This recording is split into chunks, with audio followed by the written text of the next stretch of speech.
You are listening to the Casting Shadows podcast. This is a reflection from Runeslinger from the road.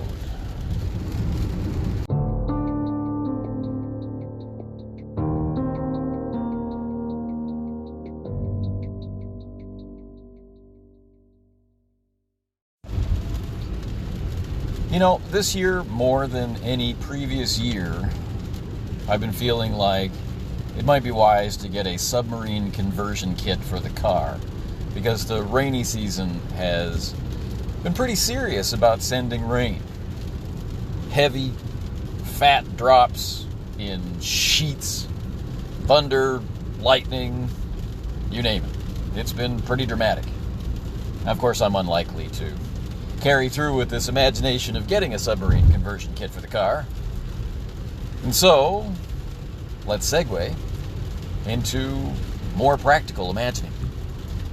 In this reflection from the road, we'll be taking a look at sandboxes. I realized that I hadn't, in the history of this podcast, done much of anything at all about sandboxes, and yet I've been kind of bombarded with videos and podcasts and blog posts and conversations and questions about sandboxes in the in the last couple of months in particular, and in the last few days. So I'm taking all of that as a sign, and I thought, well, I'll once again throw my hat into the ring about sandboxes. I do have some videos on the YouTube channel, youtube.com/runeslinger, about sandboxes. Pretty practical advice about sandboxes, but I think what's coming out as a reflection today is going to be more of an overview. There'll be some practical tips in there as well, but more, I think it's maybe useful considering how many sources there are to go and talk about or learn about or whatever about sandboxes. That this will instead be an overview or a perspective or a way to conceptualize the sandbox as a tool or as a methodology. So let's see what we get. Now, I've made several attempts at this video since March, or not this video, this recording since March, and have scrapped them for various reasons, mostly because they were direct responses to people who might never hear it, and and B, who might be coming from such a radically different culture of play and selection of games to play that the advice I was giving them would be useless, and the questions I was asking would be opaque. So I've taken a step back, and today, as the rain comes down, we'll see what we have to say about sandboxes. If you are interested in that topic, then stay with us. If not, eject now. It's the wisest course of action.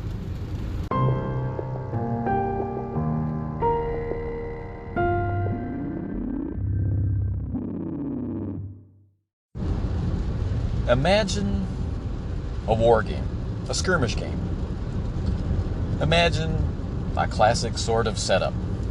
2 factions, and a rule set which will allow for interesting tactical decisions, maybe even interesting strategic decisions for campaign play, and maybe rules or descriptive elements in the game which allow for interesting or satisfying variation between units.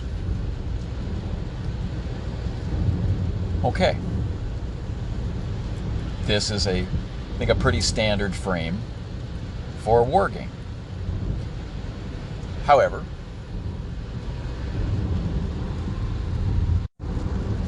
inside that basic framework, you might have 2 players, each with their own faction, who are choosing to reenact a historical battle. And they choose to represent, using the rules of the game, all of the environmental conditions of the day on which the battle was fought and that sort of thing. Now, if the rules are particularly well suited to that endeavor of reenacting the battle, then we're going to see that the historical results maybe, at least in classic and easily understood situations, not ones where some fluke or freak occurrence caused the historical outcome, we're going to see that the rules and the play and the use of the historical decisions should more often than not give us the historical result. So we might just want to play through that and have the opportunity to experience what that victory or that loss feels like and what kind of effect that has on the particular faction that you're using as that scenario plays out.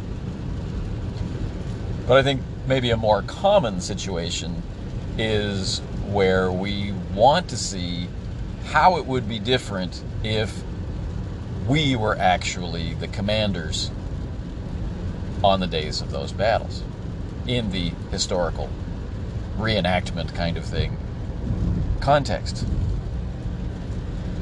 We're looking for the different outcome. How would it be different if I were there, if it were my decisions? Would I do what Commander so-and-so had done?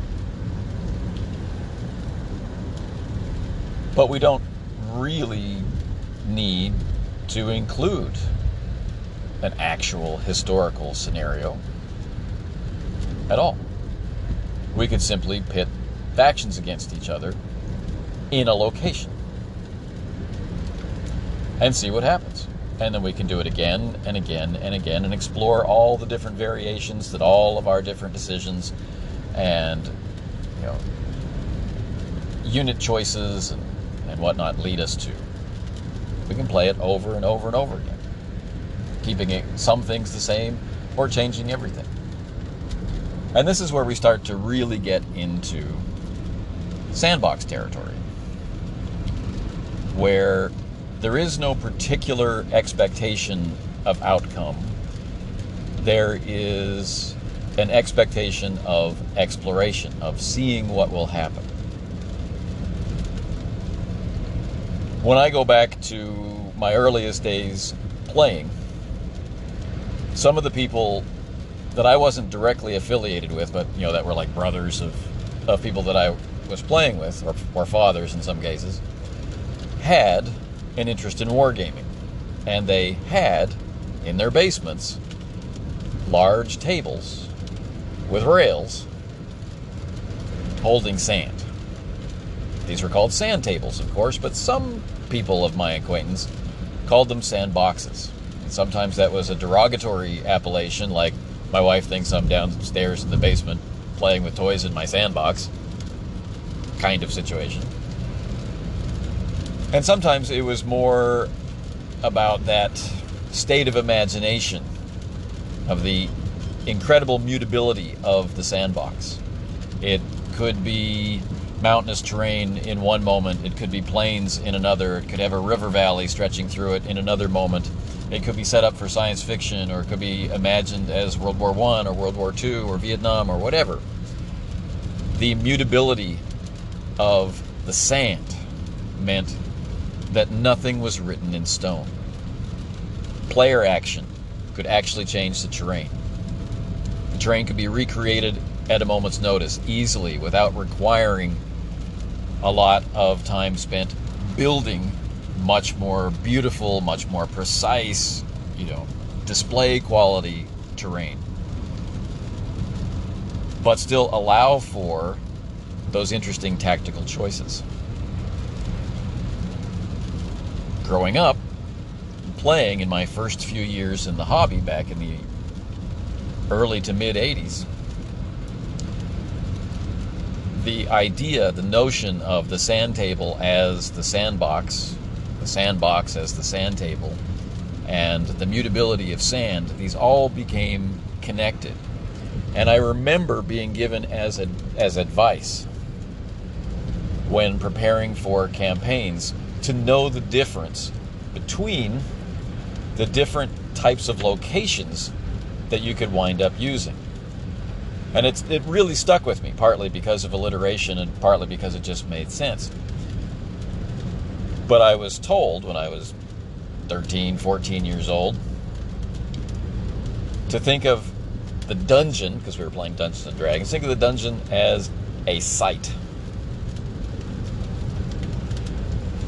And then, well, where is that site? It's in some amount of territory that you feel comfortable working with and hope to embroider further through exploration, seeing what's there, what makes sense to be in the next hex, in the next zone. And this will organically grow as the character's range of exploration expands. Think of this as your sandbox, right? Your sandbox is going to continually get larger. You're going to have to fill it with more and more sand.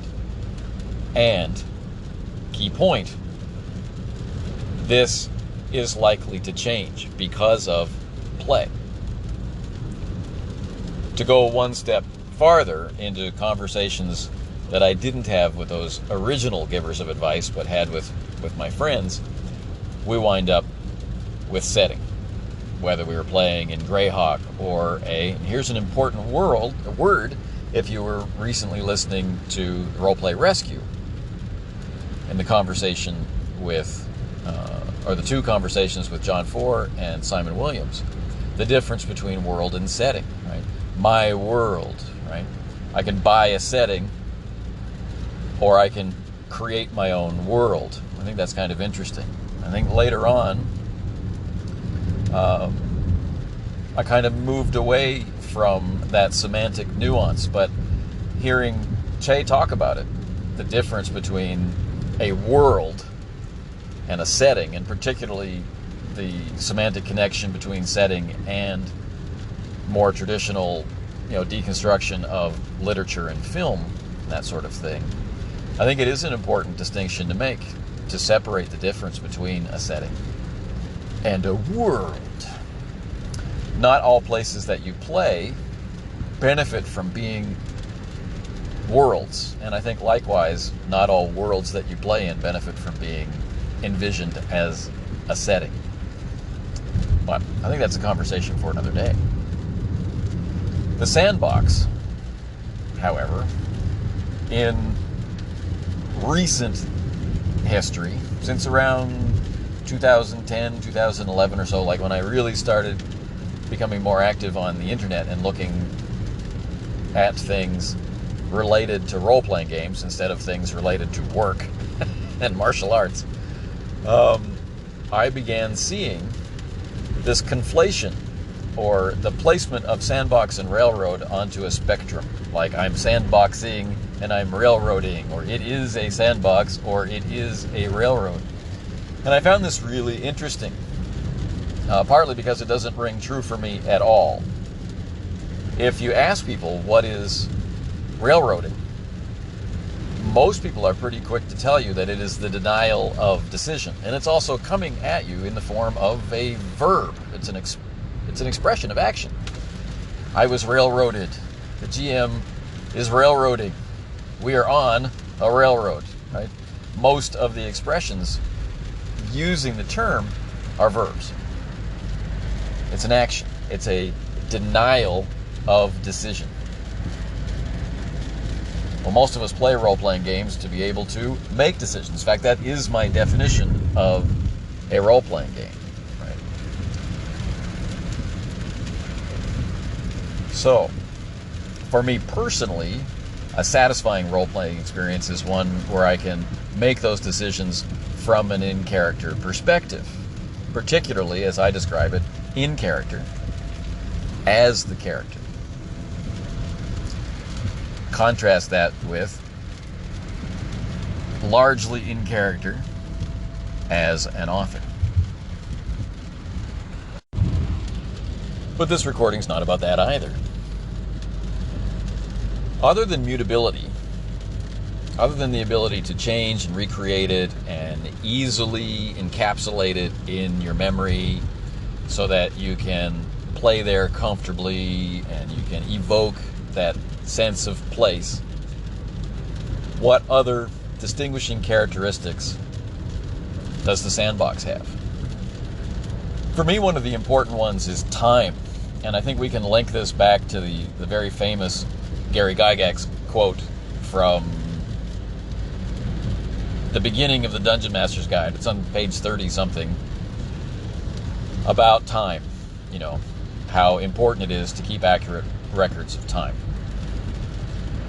This is because it's directly talking about the campaign, and it's talking about the experience of the characters. This has been an element of those early writings and advice to game masters that has connected with me, that has stuck with me, where a lot of other stuff, you know, I've found to not be useful or not ring true or whatever. But that has particularly stuck with me.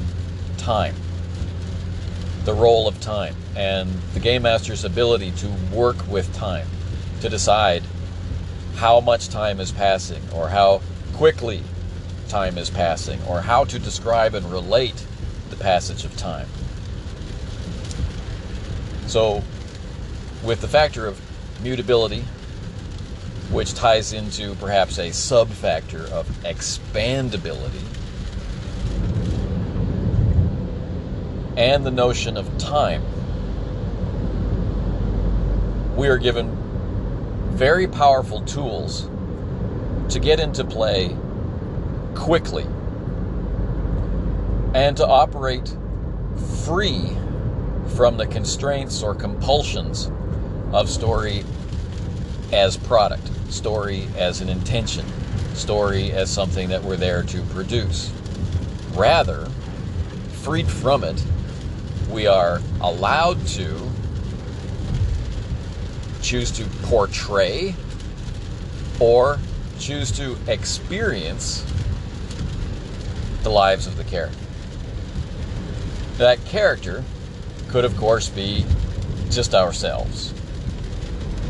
Or it could be some representation of personality to whatever degree we find satisfying. Making something radically different from ourselves, or making something pretty much like ourselves but with some alterations.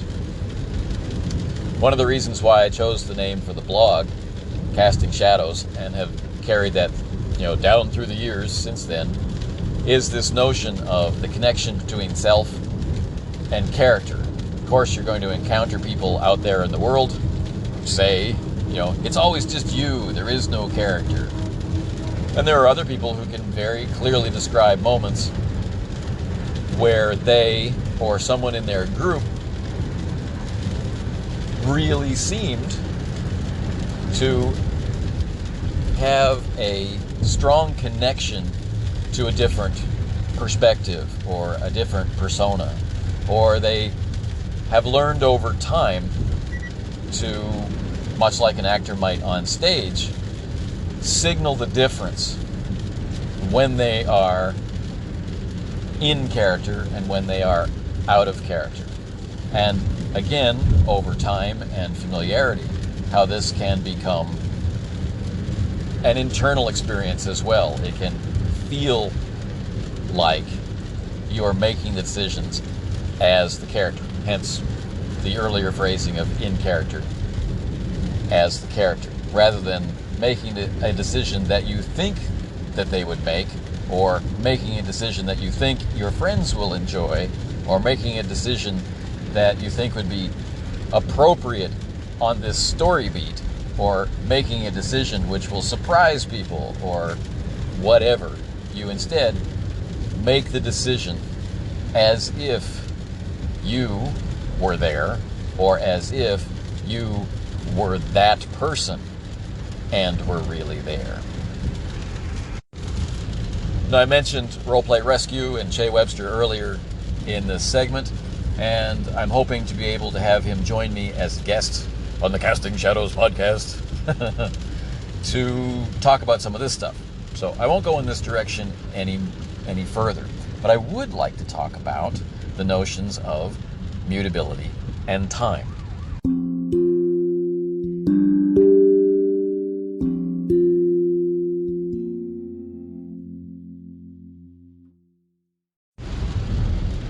No, I don't think, and maybe you want to correct me if I'm wrong, but I don't think that these ideas of mutability and the control of time need a lot of discussion or description. I'm certainly willing to talk about them. I don't think anyone listening to this podcast needs that. But as these characteristics are fundamental to the conception of what the sandbox is, I think that this segment needs to kind of revolve around them. The notion that what is in the sandbox can be changed by the players. That includes the game masters, and that includes the people running characters. It can be changed by play. It can be changed by other factors depending on how you play, such as, things like metacurrency.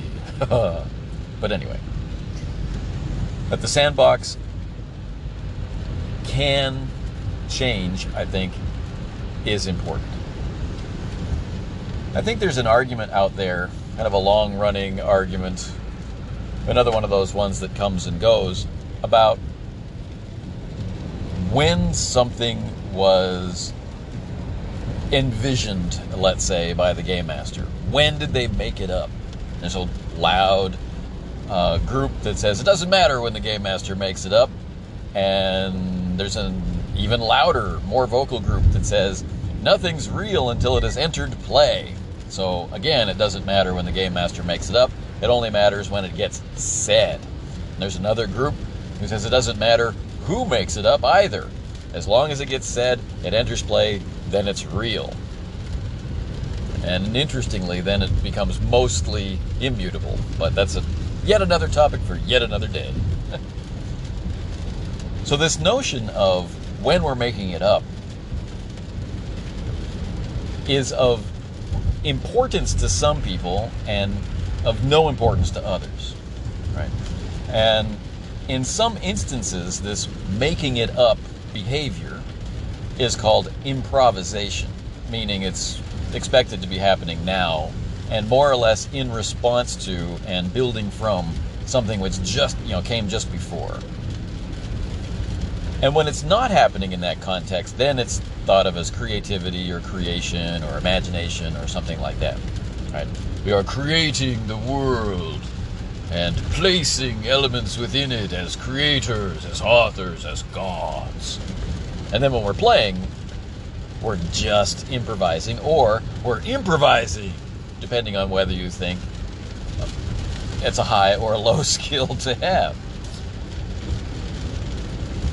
From my perspective, improvisation is where the game master gets to play in a way that equates more directly to what the people with characters are doing when they play, right? They're receiving information and they are acting upon it, they're reacting to it, or they're interacting with it in some way. Act, react, and interact being the fundamental supporting foundation of our decision-making, which is roleplay. The game master can be reduced to rules interpreter, arbiter, referee, that kind of thing, but doesn't need to be. The game master is able to play, and not just through some kind of performance or enactment or embodiment of a non-player character. They can, to borrow an excellent title by John Peterson, they can play at the world. So, the mutability of the sandbox can kind of show us that, like Jason Hobbs was talking about the other day, you can be on your way to a game and still kind of mentally putting together a structure of where you want to play and how you want it to feel, right? You can be creating on your way to the game. You could be creating as you're sitting down to the game. That kind of thing. And then as play starts, that kind of solo fun or duty, obligation of creation shifts into a more active and more perhaps playful method of improvisation. And interestingly, whatever it is that enters play and from the perspective of the group becomes real for that world or that setting, well, the interpretation of it doesn't necessarily need to remain static. There may be an abandoned tower 2 valleys away, and the game master might have absolutely no idea what's in the abandoned tower. They just like the idea of there being an abandoned tower there. And if anybody ever goes over there, then they will A, create, or B, improvise something that suits that location or suits that site within their sandbox. The sandbox is that place where they feel safe to play, where they feel like they can work with the very stuff of creation to enact or envision or portray or present anything. So, that Wizard's Tower, in the weeks between when it's first put on the initial improvised map, or created map, it might go through several interesting potentials, right? It could be this, or it could be that, or it could be this other thing, or it might never get used, and it might get filed away somewhere in your memory, where it later appears in a completely different game, in a completely different genre, with a completely different system, to be used to some completely different purpose. and that's all very cool. And it's just one of the many things I love about the hobby. And this is one of the aspects, this mutability, this expandability, this ability to interpret, to reinterpret elements within the sandbox. And I think it's the idea of elements of the things within the boundaries, the very loose boundaries of the sandbox. To think of them as elements rather than plot points, rather than that things that have a particular purpose that have to be portrayed a particular way. I think this is the strength of the sandbox and what makes it different from not trying to have a sandbox. I find that one of the areas where people struggle when they're presented with this very curious thing of the static, i.e. professionally published sandbox, is the notion of time. It's supposed to be mutable, right? Things can happen, the characters can have an effect, the game master can change whatever they like, but at the same time, there's this sense of kind of presenting exactly what's there on the page to the players. And there are some products which give you as instruction, they give you the direction, right? When the players' characters reach this site, they will find this, right? They'll find, a group of bandits or some marauders or some smugglers or a rebel cell or whatever. And this can carry with it a nuance of, until the characters get there, that item or that element is frozen in place. It's not doing anything. It's just waiting to be activated by the characters coming into the zone, like we would find as, a mechanism that makes computer games possible. However, if you go back to that Gygax quote that I mentioned, that accounting of the passage of time, right? You've set up your sandbox. You've put it in motion. You've played games there. Time has passed. The characters have grown and developed. They've met people. They've formed relationships. They've formed attachments. They've suffered losses. They've enjoyed gains. But meanwhile, in this one specific part of the map, everything is frozen, waiting to be activated. There seems to be, a moment of incoherence there. Instead, the entire area should, in some way, be in motion, right? The rebels should be rebelling. The bandits should be, engaging in banditry. And they should be detectable in some way. They should be noticeable in some way. Rumors might spread, or the economy of a region might change because of an influx of drunken bandits spilling down out of the hills to, enrich the coffers of local tavern keepers and the like. There should be signs. The world can feel like it exists outside, the range of senses of the characters. The characters don't need to be in that part of the sandbox for that part of the sandbox to have life of its own. And this is part, again, of how preparation can be play for the game master. Once the game has started, then the sandbox is in motion in the mind of the game master. What has happened? What has happened in response to other things? What is happening not in response to other things, but because of some specific detail of that element, right? Is there a sleeping dragon? Is there a volcano which could wake up at any time?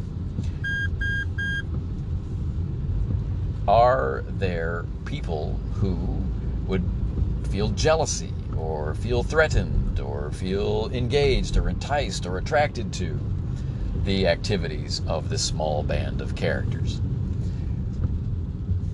The possibility to approach preparation as preparation for improvisation, I find particularly compelling. This sense that once we have started to play there, the world is in motion. It's going to continue to be in motion and is operating dependently and independently of the characters, I think is a certain kind of strength. This is not to say that doing it differently is wrong. Doing it differently is doing it differently and will come with different reasons, such as, I don't have time to imagine this world throughout the week and imagine what all the different corners of my enormous sandbox are up to. Instead, I want to be able to quickly look at some notes and know what is going to happen in tonight's session, right? Entirely valid, entirely different methodology for an entirely different purpose. This is the other really cool thing about role-playing games, which make them so much fun to talk about. The variance.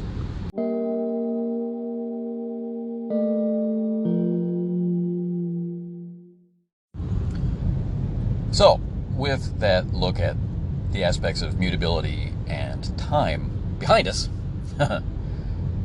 let's take a look at, well, who are they for and what are they for? I find that the sandbox can be conceived of as a placeholder or a sketchpad for ideas. It's not designed to be in focus. It's not intended to be what is. It's not intended to have a particular agenda. It's not there to serve as some kind of backdrop for, published adventures or set stories that you want to drop into it. It's there as an initial conception of the environment in which the characters will be acting, reacting, and interacting. And it's through play that it comes into focus and takes on an interpretation, especially when we're considering play from the perspective of the characters. They don't have a God's eye perspective of things. They're not omniscient. They're not omnipresent. They interpret what they see based on their experience of it. And they can be wrong about what they think something is or what they think something means.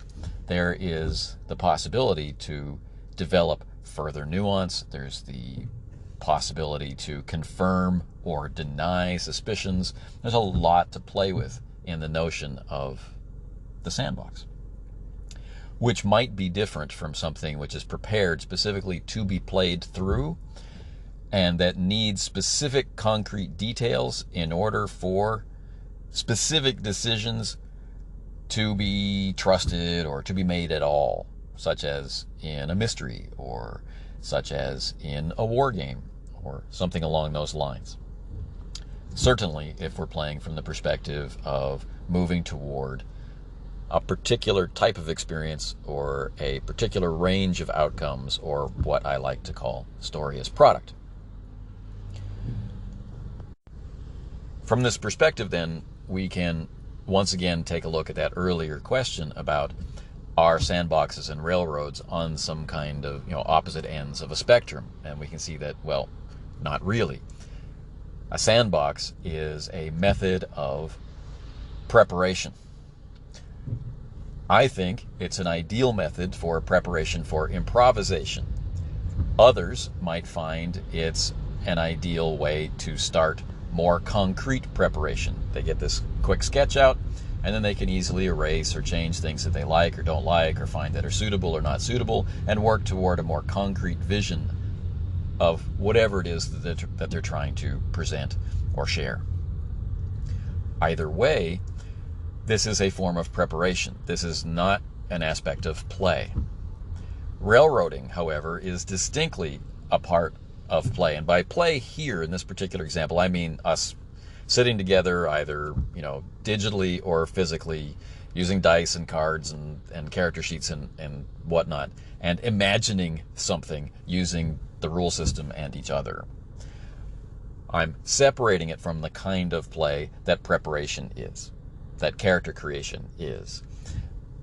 Okay. So railroading is someone has made a choice. That choice runs counter to the plan.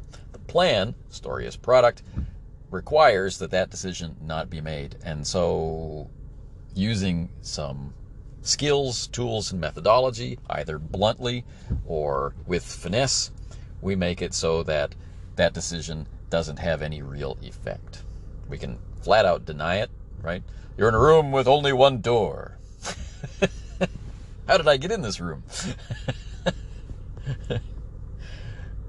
You can flat out deny decisions, or you can steal decisions. The character enacts something that the player thinks is their decision, when in fact you have employed a tool like the quantum ogre or whatever to just erase their decision and give them some other outcome. So these things are not opposing methodologies. They're not opposite ends of a spectrum. They are in completely different parts of play for completely different purposes. But the only thing they have in common is that they are a tool. And currently, sandboxes are seen to be a popular tool, and pretty much forever, railroading has seen to be one that we don't want to do unless we're particularly fond of story as product. So, where does this leave us? Well, I think it leaves us with a question that I would like to ask you, the listener. When, in your time as a player, did you first encounter the term sandbox? In what context did you first encounter it? Is it something that you picked up from other players from spoken conversation? Is it something that you read in a game resource, such as a gamer magazine, or in a published adventure, or in a rule book, or something like that? Is it something that you picked up from the internet, right?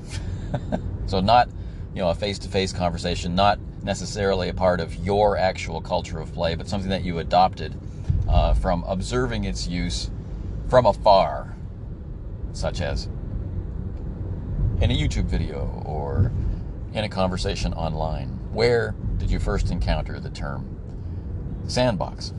And what associations did you make with it at that time? I'm always curious about this kind of thing. I'm similarly curious about the word world, but I want to save that for later. All right. With this kind of focused, kind of unfocused reflection from the road drawing to a close, with nearing my destination being about to occur, I think it's time to address some calls. I got some calls with the last episode. So we're going to hear from Joe Richter of the Hindsightless podcast, and we're going to hear from Jason Connerly of the Nerds RPG Variety Cast.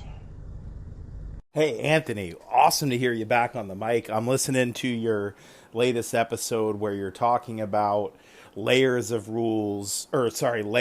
play and levels of play. And right now you're specifically talking about how the terms rules light and rules heavy aren't that satisfying for you anymore. And I just wanted to call in and say, yeah, I got a good example of that. So I'm generally a Pathfinder guy. That's what I run. That's what I know the best. A lot of people would consider that to be a rules-heavy game.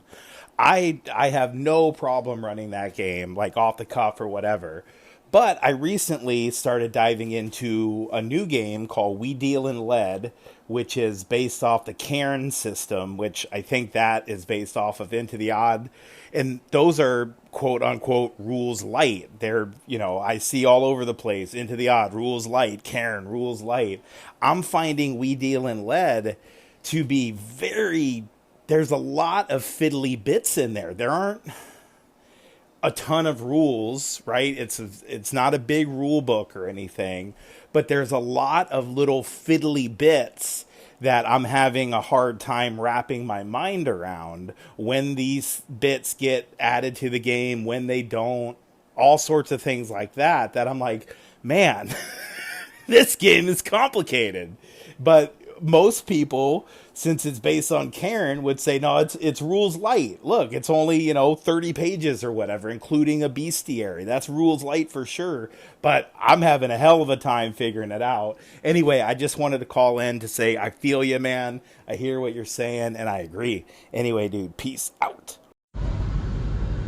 Thanks for the call, Joe. And I think that's the perfect example, right? If anybody, or if any game is going to fairly own up to that heavy moniker, it's going to be a system like Pathfinder, which has lots and lots and lots of pages of rules, or at the very least has a large library section for spells and other effects. Look at the big thick rule book. It's a heavy game because it's physically a heavy book and that sort of stuff. But I don't find it all that satisfying to say that in particular, having a large number of rules makes a game heavy, because it might come down to the fact that it's not a unified mechanic. Right? We might be in this situation, rolling a d6, and in that situation rolling a d20, in this other situation rolling percentile dice.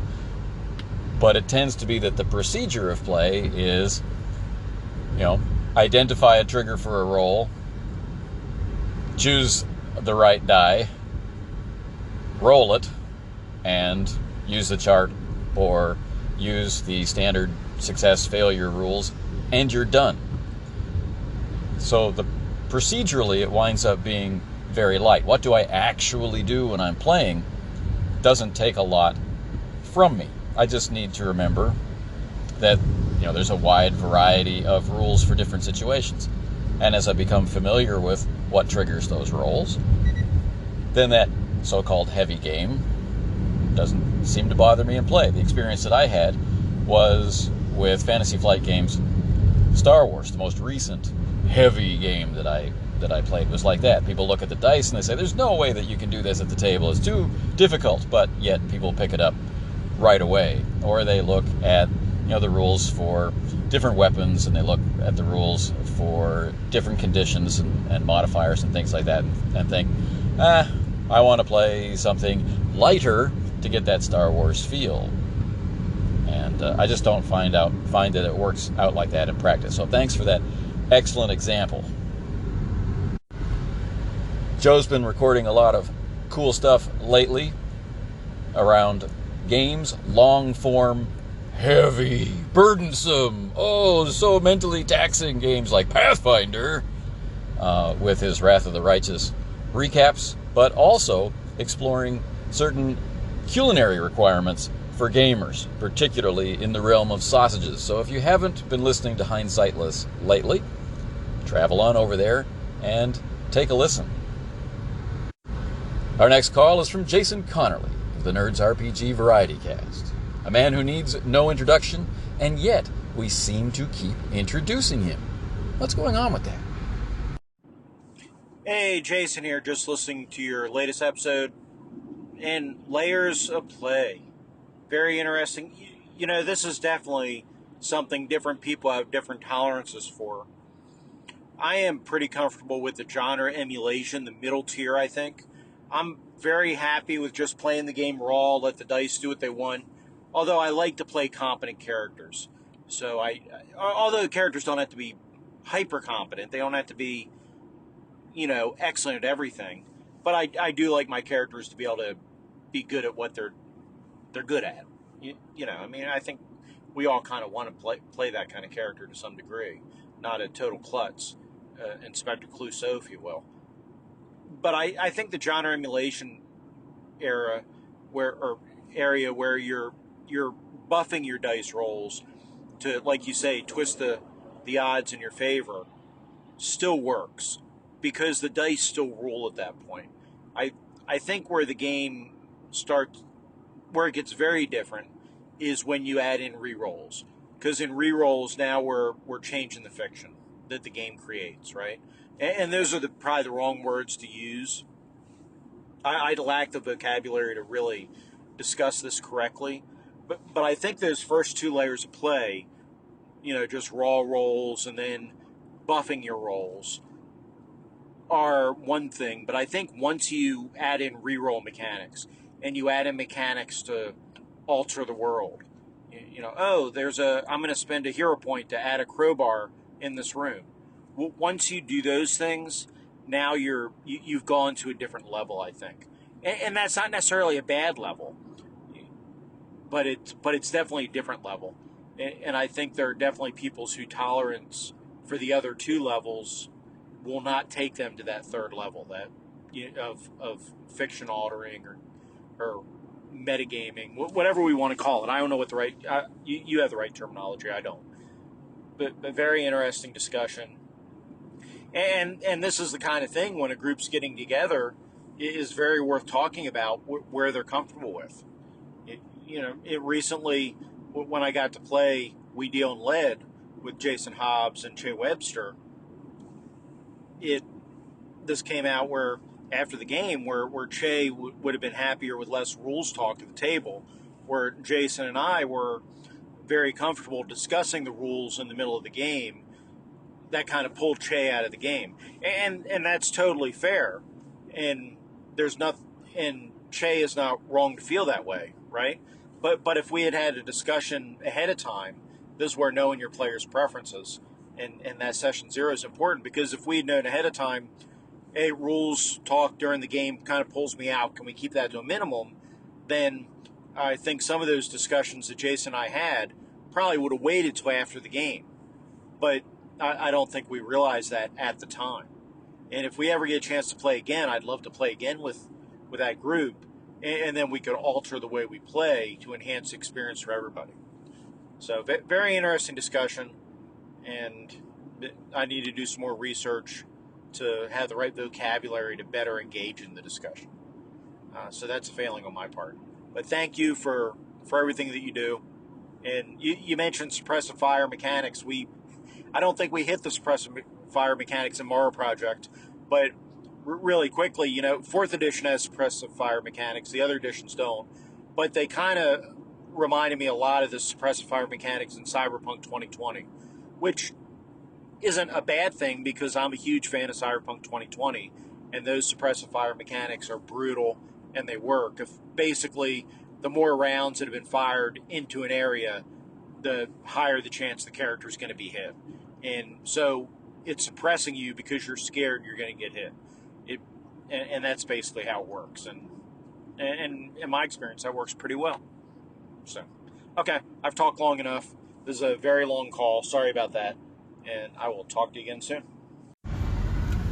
Thank you so much for that call, Jason. That's awesome. And one thing that, I know specific terminology can be really helpful. We develop jargon and whatnot for a reason in companies and in organizations.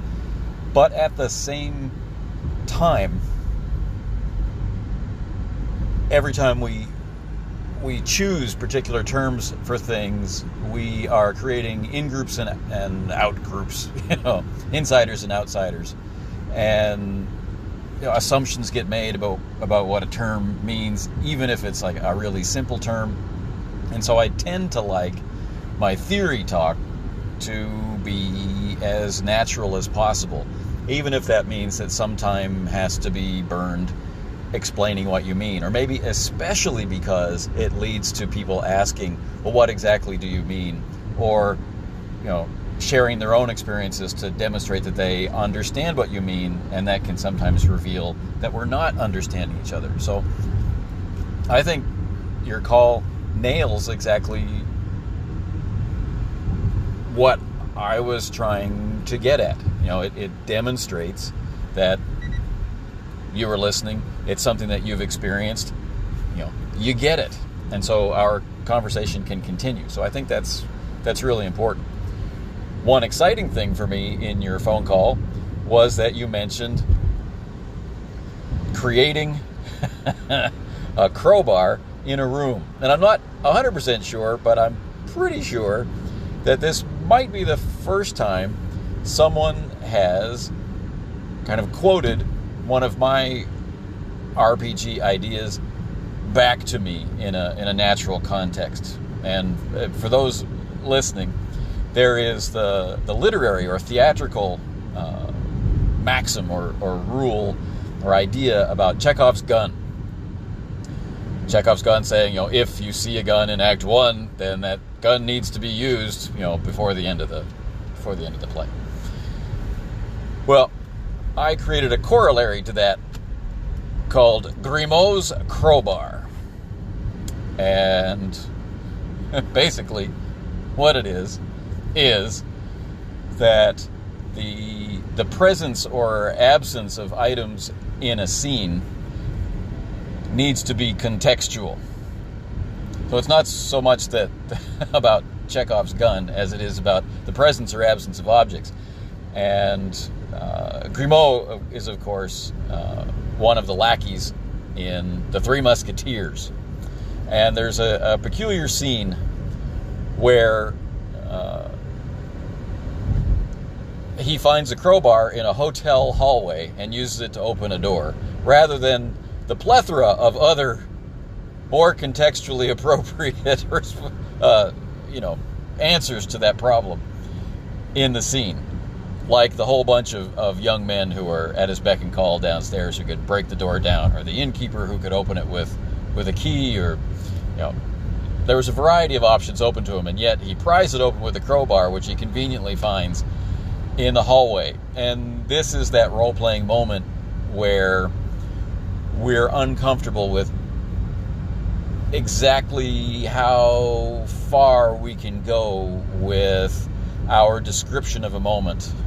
So the classic example that we hear in all the podcasts and everything is that if my character is in a bar, it's totally acceptable to say that I take some peanuts out of the bowl of peanuts, or that I pull a bottle off of the table and smash somebody with it, or pick up a bar stool, or the things that we all know and we all accept are in a bar.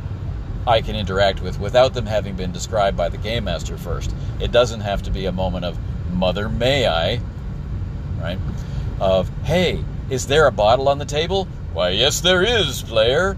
"Could I grab it?" "Why, yes, you can, player." "Could I hit him with it?" "I don't know. Roll the dice, player." It doesn't have to be that interaction unless you want it to be. right? You can just say, I grab a beer bottle off a nearby table and smash him with it. Great, roll, right? And so what you're describing as your comfort zone, I think is right on that dividing line. I think there's an actual dividing line on the play experience which happens just a little bit to one side of your preference, which I think is one of the things that enables you to so easily switch between different styles of play. Whereas someone who is farther toward one of the other extremes, more dependent on in-character, as-character enjoyment of play, or in-character as author or director of play, someone farther out to one extreme, they will find it harder to travel the distances that you can. So I think you're in a very lucky position having that as your preference. It's really difficult, I think, to first identify our preferences and then go to war with them if necessary, if they're impacting on our fun. And so I'm kind of in Che's camp as a default, but I find that my enjoyment of reading very different games and trying to play them and trying to understand how to, like, the best practices for playing game X or game Y is one of my sources of enjoyment, and I think that helps as a buffer for me to get enjoyment out of play, which at a default level, at the level of my preferences, I might not. So yeah, I think there actually is a dividing line in play right there where we switch our descriptive and narrative responsibilities. How much that we are, as a person with a particular role in the game, expected to do in order to be contributing appropriately to the fun. Right? So a lot of people talk about this as authority, right? The game master's authority over these areas of the game and the player's authority over those aspects of the game. I don't like to use authorities. For me, it's responsibilities, right? We're there as a group to have fun as a group according to what we've decided to do as a group. That's as vague as we can make it. So in a role-playing game context, we can see that we can play where the game master is responsible for all of the rules and the players are responsible for the decisions of the characters. And that will allow them to have that experience. You know, they don't have to stop to talk about rules. They don't have to interrupt in a very disruptive way to do mechanical things like deciding how points are spent, or having a negotiation about how points are spent, or assembling a large bid for a bidding war kind of thing, or a double blind setup. They don't have to do any of those things. They just say, I leap across the bar, or I throw the bottle. And for them, it's very immersive. And even if die rolling is involved, that die rolling is an analog of the action, just like in Palladium Fantasy that we talked about before, where we have a roll to attack and we have a roll to defend. And as an opposed roll, that actually can start to feel like fighting, and you can see people, like, you can see them having muscle twitches as they're imagining that die roll as a punch or a sword stroke or an axe hit, or that kind of stuff. So a very simple mechanism of play with a very unobtrusive procedure of play can allow the intrusion of the system layer of play into the character layer of play, can allow that to work as an analog for physical movement or some kind of more arcane action. But as we add in more meta mechanics that deal with the structure of play itself, that deal with the structure of description, or allow things like retconning or revision, or the introduction of new characters, or the introduction of new locations, or all of these things, then we're moving away from a layer where we're experiencing the character to a layer where we're, in a sense, dictating what happens, or we are changing what has happened. We're saying, well, actually, how about this instead? And we end up with a negotiation about the story layer. And as we move through the genre layer toward the story layer, we lose some people and we gain some people. So anyway, this response is turning into a podcast all by itself. So awesome call in. Never worry about your ability to describe games. We're all listening to your show, man. So that should tell you something. Thanks again.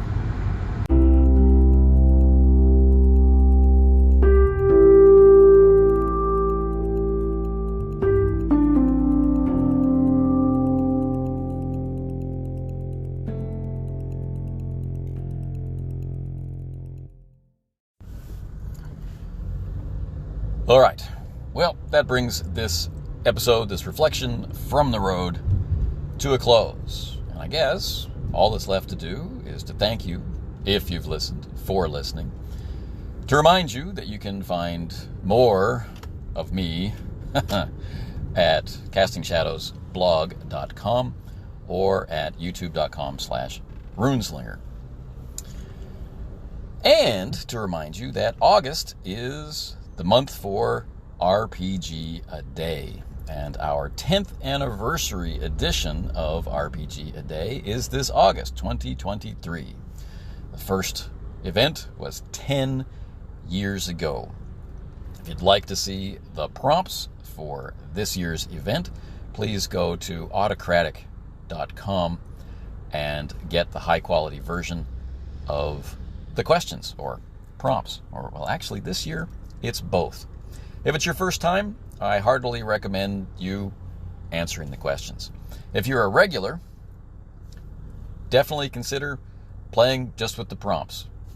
You know, let your inspiration and your improvisational skills be your guide. But what we're really hoping we'll get to see a lot of is people address what things were like for them, what their answers were or would have been 10 years ago versus what they are today. Anyway, until the next time and more specific discussion of RPG A Day 2023, take care.